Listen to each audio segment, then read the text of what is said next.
Let me tell you something right off the bat. When the receptionist locked eyes with Maya and spat out, "Get out the VIP room's not for people like you," the entire hotel lobby went dead quiet. You could feel it, that invisible line being crossed. It wasn't the first time Maya had heard words like that, but it never got easier.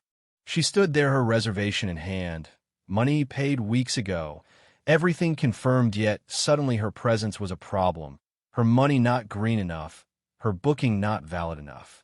The manager didn't even bother hiding the disdain. "We've given the VIP room to a more befitting client. You clearly don't belong here." You know what I mean? The audacity, right there, with a straight face, as if Maya was invisible. But what they didn't know, what they couldn't even begin to imagine, was that Maya wasn't just another guest. She was their boss. She owned the ground they stood on, and every word, every threat, every microaggression were all being recorded. Now, let me back up a sec. Maya Richardson's story wasn't always five-star lobbies and crystal chandeliers. 25 years ago, she was a kid pushing a housekeeping cart down the halls of a Chicago hotel, $8 an hour, single mom, dreams bigger than her bank account. Back then, dignity was a luxury she gave herself, not something she received from the world. But while she scrubbed toilets and flipped mattresses, she learned, studied every interaction, every subtle nod or dismissive glance, every time a white guest got an upgrade and a black family got a problem with their reservation. It stung, and it stuck with her. She promised herself she'd change things, not just for her, but for everyone who got treated like less because of how they looked. She didn't just work, she hustled, teaching herself hotel management, customer service, even finance from library books and cafeteria conversations. Every penny she saved went into night classes.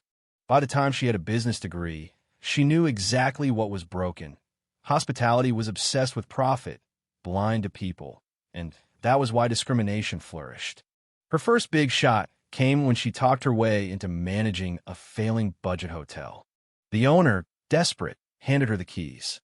18 months later, that dump was a gold minute because she threw money at it, but because she made everyone, from CEO to the cleaning crew, treat every guest like family. Word spread Maya's places didn't care about your background or your accent. If you booked a room, you got respect. Fast forward, Richardson Hospitality Group. 47 properties, 12 states. And Maya, never forgetting her roots, always traveling undercover, booking rooms under fake names, slipping into hotels alone, blending in, looking for the cracks. Because the only way to fix discrimination was to catch it in the act.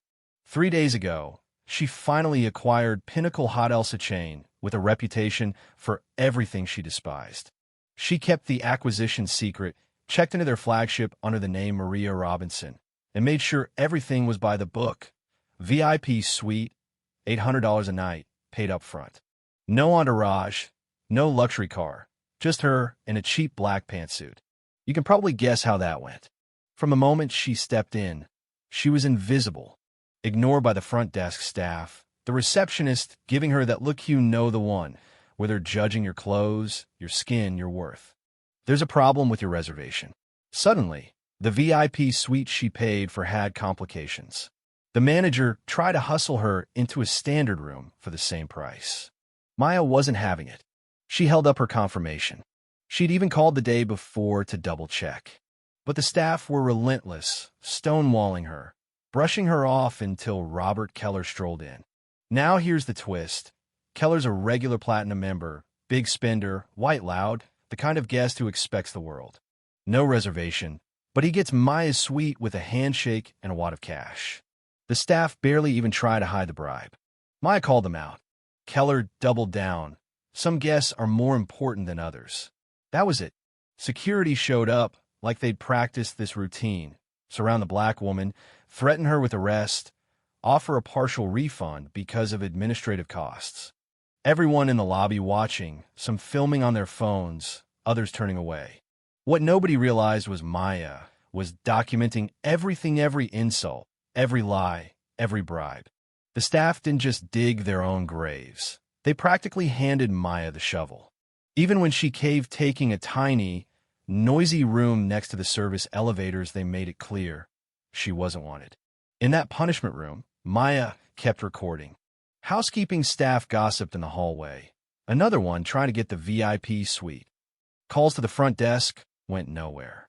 When she tried the pool, the attendant demanded her key, made her shower first, closed the pool early rules that somehow didn't apply to white guests.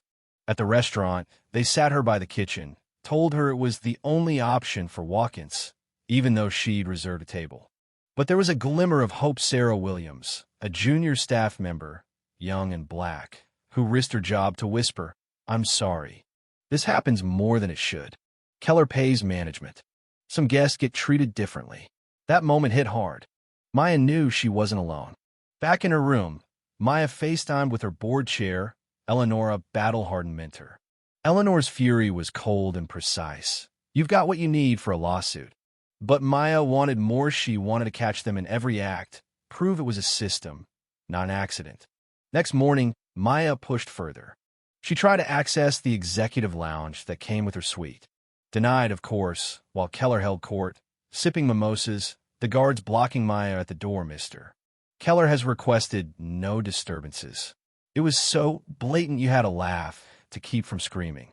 Time for action. Maya called an emergency board meeting. "Activate Plan B," she ordered. "I want everyone here tomorrow morning."